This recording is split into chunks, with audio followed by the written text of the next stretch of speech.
بسم اللہ الرحمن الرحیم بسم اللہ الرحمن الرحیم الحمدللہ رب العالمین والصلاة والسلام علی رسولہ محمد وآلہ واصحابہ اجمعین اما بعد۔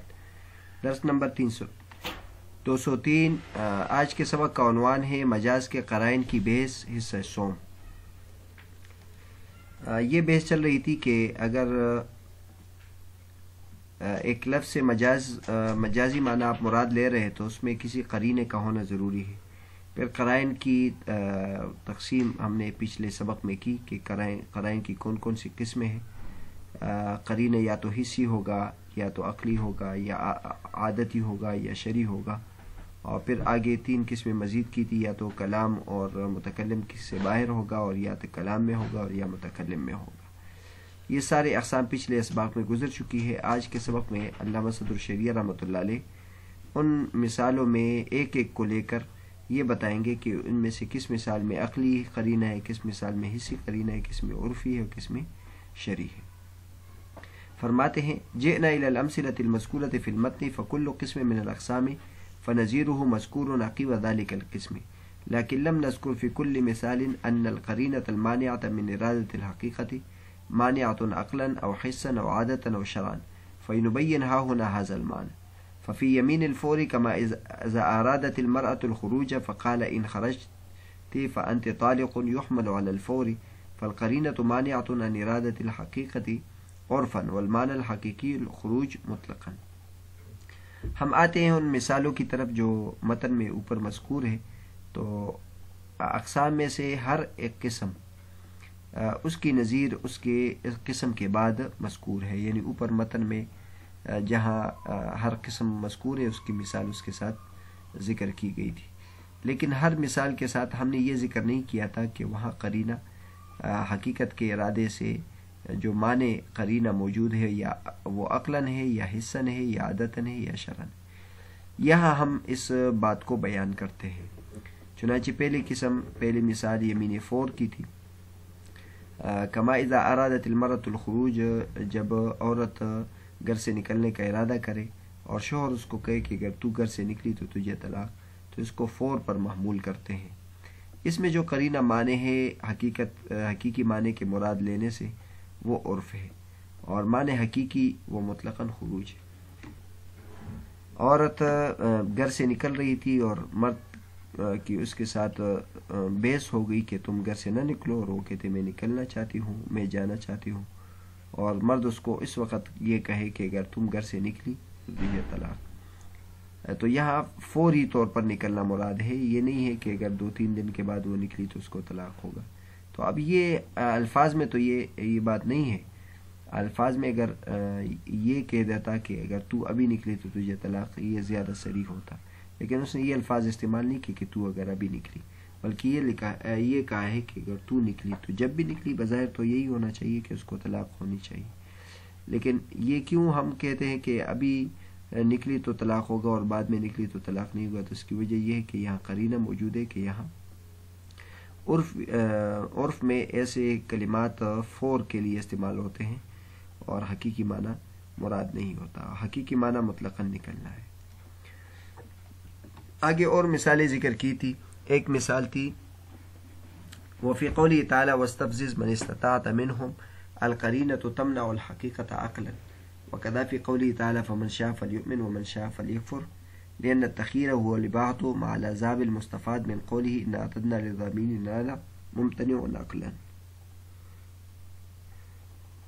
دوسری مثال یہ ہے کہ اللہ تبارک و تعالیٰ کا ارشاد شیطان کو کہ تم ان انسانوں میں سے جس کو بھی تمہاری طاقت ہو اس کو پریشان کرو، اس کو گمراہ کر دو۔ تو اس میں جو قرینہ ہے وہ عقلی قرینہ ہے کہ حقیقی معنی مراد نہیں ہے۔ اس طرح اللہ تبارک و تعالیٰ کا ارشاد فمن شاء فلیؤمن، جو چاہے ایمان لائے اور جو چاہے کفر اختیار کرے۔ تو اس میں بھی جو تخییر ہے اور وہ اباحت عذاب کے ساتھ، جو عذاب اس آیت سے معلوم ہوتی ہے ان اعتدنا للظالمین نارا، کہ ہم نے ظالمین کے لیے جہنم کو تیار کیا ہے، یہ عقلی طور پر معنی ہے۔ تو قرآن مجید میں اللہ تبارک و تعالیٰ بعض مرتبہ یہ حکم برائی کا حکم دیتے ہیں، جیسے شیطان کو یہ حکم دیا کہ تم انسان کو گمراہ کرو، یا اس طرح بعض مرتبہ کافروں کو یہ اختیار دیا ہے کہ تم ایمان لاؤ اور چاہے تو کفر اختیار کرو۔ حالانکہ یہاں حقیقی معنی اس کا مراد نہیں ہے، بلکہ یہاں مجازی معنی مراد ہے کہ اللہ تبارک و تعالیٰ یہاں ڈرانا مقصود ہے، اور اللہ تبارک و تعالیٰ یہ بھی سمجھانے کا ایک انداز ہے۔ اگر یہاں حقیقی معنی مراد ہوتا تو پھر اللہ تبارک و تعالیٰ یہ نہیں کہتے انا اعتدنا للظالمین نارا، کہ ہم نے ظالمین کے لیے جہنم کو تیار کیا ہے، پھر اللہ تبارک و تعالیٰ سزا نہ دیتے۔ تو اس میں جو قرینہ موجود ہے وہ عقل ہے، عقل کے ذریعے سے اس کلام کو ہم سمجھ سکتے ہیں کہ یہاں اجازت کے معنی میں نہیں ہے۔ آگے وفی قوله طلق امرأة كنت رجلا الحقیقۃ ممتنعۃ عرفا، اوپر یہ مثال ذکر کی تھی کہ اگر کوئی شخص کسی کو کہے کہ تم اگر مرد ہو تو میری بیوی کو طلاق دو، تو یہاں حقیقی معنی یہ ہے کہ اگر اس کو اختیار دیا ہے، لہٰذا اگر وہ طلاق دے تو طلاق واقع ہو جائے گی، لیکن یہاں حقیقی معنی مراد نہیں ہے بلکہ مجازی معنی مراد ہے۔ مطلب یہ ہے کہ تمہاری طاقت ہی نہیں ہے کہ تم اس کو طلاق دو، مطلب میں اس کو طلاق دینے کے لیے تیار نہیں ہوں، اور نہ تمہیں اجازت ہے کہ اس کو طلاق دو۔ تو یہاں عرف دلیل ہے کہ اس قسم کے کلمات اس لیے کہے جاتے ہیں۔ آگے ایک اور جو تھا وہ الاعمال بالنیات مثال ہے، وفی قولی علیہ الصلوۃ والسلام الاعمال بالنیات الحقیقۃ غیر مرادۃ عقلا، تو اس میں بھی حقیقی معنی عقلا مراد نہیں ہے، یعنی الاعمال بالنیات کا حقیقی معنی ہے کہ اعمال جو ہے وہ نیت کی وجہ سے وجود میں آتے ہیں، حالانکہ اعمال نیت کی وجہ سے وجود میں نہیں آتے، بلکہ بہت سارے اعمال انسان کرتا ہے اس کا ارادہ سرے سے ہی نہیں ہوتا۔ تو یہ عقل سے یہ بات ثابت ہے کہ اعمال نیت کی وجہ سے وجود میں نہیں آتے۔ اس طرح ایک اور مثال تھی لا یاکل من هذه النخلة او الدقیق، تو اس میں جو قرینہ ہے وہ حسی ہے۔ کوئی شخص یہ کہے کہ میں اس کھجور کے درخت میں سے نہیں کھاؤں گا یا اس آٹے میں سے نہیں کھاؤں گا، تو یہاں ہم نے کہا تھا کہ حقیقی معنی مراد نہیں ہے کہ درخت کے شاخے یا درخت کے پتے یا درخت کی جڑیں کھائے، یہ یا تنے میں سے کھائے، یہ معنی مراد نہیں ہے، بلکہ مجازی معنی یعنی پھل مراد ہے۔ اور اس طرح تم کھاؤ اس آٹے میں سے، تو یہاں بھی آٹے کو اس طرح نہیں کہا جاتا۔ تو یہ حس اس میں دلیل ہے کہ نخلا یعنی کھجور کے پتوں کو اور آٹے کو نہیں کہا جاتا۔ ہم خود دیکھتے ہیں کہ لوگ اس طرح نہیں کھاتے بلکہ اس کا پھل کھاتے ہیں اور آٹے کی روٹی کھاتے ہیں۔ اس طرح لا یشرب من هذا البئر، اس میں جو قرینہ ہے وہ حسی ہے اور عرفی بھی ہے۔ کوئی شخص کہے گا میں اس کنویں میں سے پانی نہیں پیوں گا، تو ہم دیکھتے ہیں آنکھ سے کہ لوگ کنویں سے پانی اس طرح نہیں پیتے کہ منہ لگا کر پیے، اور نہ عرف میں بھی یہ معنی مراد ہے، بلکہ یہ معنی ہے کہ اس کنویں کا پانی مقصود ہے، وہ جس طریقے سے بھی جگ میں لے لے گلاس میں لے لے اس طرح پینا مراد ہے۔ ایک اور مثال تھی لا یضع قدمه فی دار فلان، لا اضع قدمی فی دار فلان، میں اپنا جو قدم ہے وہ فلاں کے گھر میں نہیں رکھوں گا، تو اس کا حقیقی معنی تو یہ ہے کہ قدم نہیں رکھوں گا، لیکن مجازی معنی ہے کہ داخل نہیں ہوں گا۔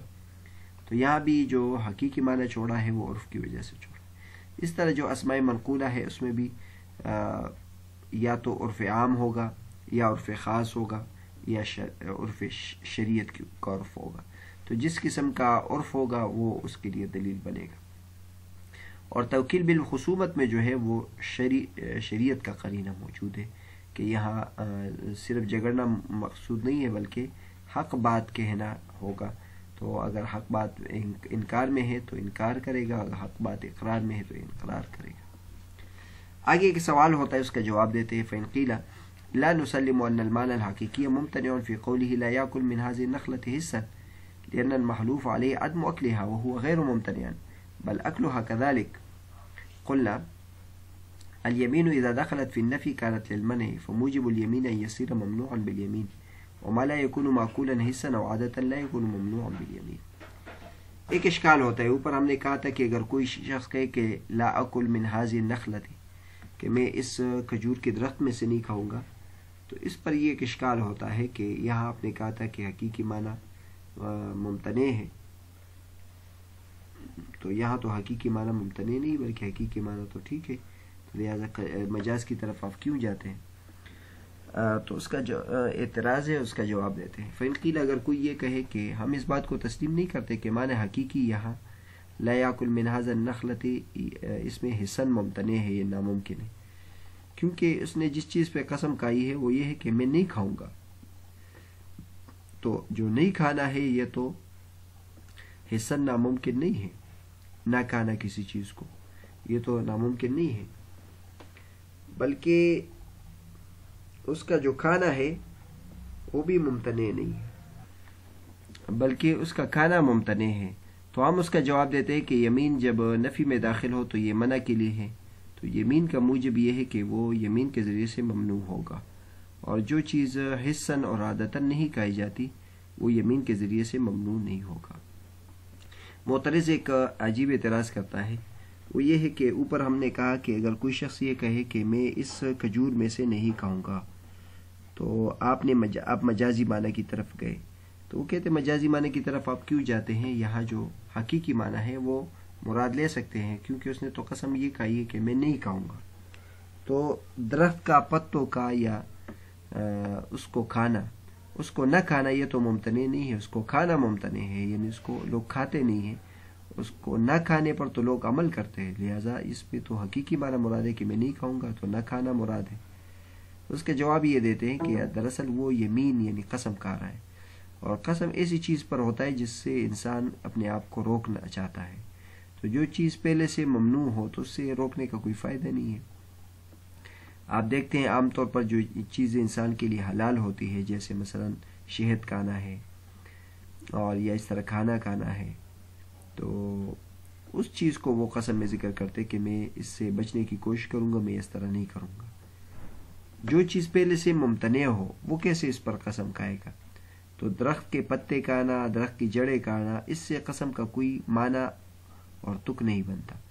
لہذا یہاں معلوم ہو جائے گا کہ یہاں اس سے منع کرنے کے لیے مراد ہے، اور جس چیز سے منع ہے وہ ایسی چیز ہے جو عموماً کھائی جاتی ہے، اور جو چیز حسن و عادتاً نہیں کھائی جاتی تو اس سے یمین کے ذریعے سے اپنے اوپر اس کو منع کرنا اس کا کوئی معنی نہیں بنتا. لہذا پھل کھایا جاتا ہے تو وہ مراد ہے. آگے فرماتے ثم عطف اول المسألة وانه لا بد لمجاز من قرينة قوله فاما اذا كانت الحقيقة مستعملة والمجاز متعارفا فعند ابي حنيفة رحمه الله المعنى الحقيقي اولى لان الاصل لا يطلق الا ضرورة، وعنده معنى المعنى المجازي اولى، ونظيره لا يأكل من هذه الحنطة يصرف الى القدم عنده وعندهما الى اكل ما فيه. اوپر یہ ایک بتایا تھا کہ اگر حقیقی معنی عرف میں چھوڑ دیا گیا ہے اور مجازی معنی استعمال کیا گیا تو پھر مجازی معنی مراد ہوگا.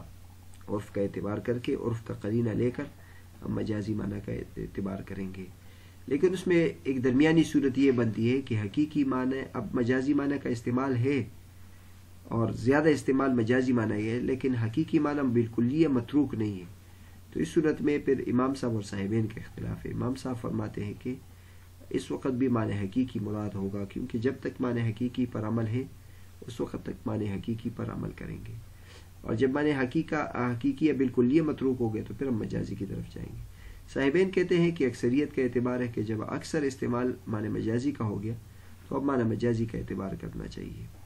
تو یہ اس اختلاف کی طرف اشارہ کیا ہے کہ جب حقیقت مستعمل ہو اور مجاز متعارف ہو تو امام ابو حنیفہ رحمۃ اللہ فرماتے کہ معنی حقیقی اولا ہے، کیونکہ اصل کو نہیں چھوڑا جائے گا مگر ضرورتاً، یعنی اصل یہ ہے کہ حقیقی معنی کو لیا جائے. تو جب تک اصل پر عمل کرنا ممکن ہے اس وقت تک اصل پر عمل کرنا چاہیے. اور صاحبین کہتے ہیں معنی مجازی اولا ہے. اس کی مثال یہ ہے کہ اگر کوئی شخص کہے لا یاکل من ھذہ الحنطۃ، میں اس گندم میں سے نہیں کھاؤں گا، تو اب اس کا حقیقی معنی یہ کہ کوئی گندم کو مسلم شکل میں کھا لے، سمنی میں ڈال کے کھا لے، چبا لے. اور ایک اس کا معنی مجازی ہے، وہ یہ ہے کہ اس گندم کا آٹا استعمال کرے. تو چونکہ عام طور پر تو گندم کو استعمال نہیں کیا جاتا، گندم کے آٹے کو استعمال کیا جاتا ہے، لیکن کبھی کبھی یا بعض مرتبہ گندم کو ایسے ہی بھی استعمال کیا جاتا ہے، بالکل یہ متروک نہیں ہے. امام صاحب کہتے ہیں کہ اس کا حقیقی معنی مراد ہوگا. صاحبین کہتے ہیں کہ چونکہ اس کا استعمال اب بہت کم ہو گیا لہٰذا معنی مجازی کی طرف جائیں گے. لا یکل من ھذا الحنطۃ، میں اس گندم میں سے نہیں کھاؤں گا تو اس کو لوٹایا جائے گا. امام صاحب کے نزدیک اس کو مسلم شکل میں کھانا اور چبانے کی طرف، اور صاحبین کے نزدیک گندم میں جو کچھ ہے اس سے جو بنتا ہے اس کے کھانے کی طرف، یعنی اس سے جو آٹا بنتا ہے، اس سے جو روٹی بنتی ہے اس کی طرف اس کو پھیرایا جائے گا. تو بہرحال یہاں تک ہمارے یہ بیس مکمل ہو گئی ہے کہ مجاز کے آپ جب ایک لفظ کو حقیقت کو چھوڑ کر مجاز میں استعمال کرتے ہیں تو اس کے لیے کوئی قرینے کا ہونا ضروری ہے. تو قرائن کون کون سے ہیں؟ ان اسباق میں ان سب کو بیان کیا. یا تو قرائن جو قرینہ ہے وہ حس سے تعلق رکھے گا، اور یا تو عقل سے تعلق رکھے گا، یا پھر عرف سے تعلق رکھے گا، اور یا شریعت سے تعلق رکھے گا. اور اس کی مثالیں بھی مصنف نے دی ہے. ہر مثال میں تفصیل کے ساتھ ہم نے بیان کیا کہ یہاں عقلی قرینہ ہے، یا حسی قرینہ ہے، یا شرعی قرینہ ہے، یا عرفی قرینہ ہے.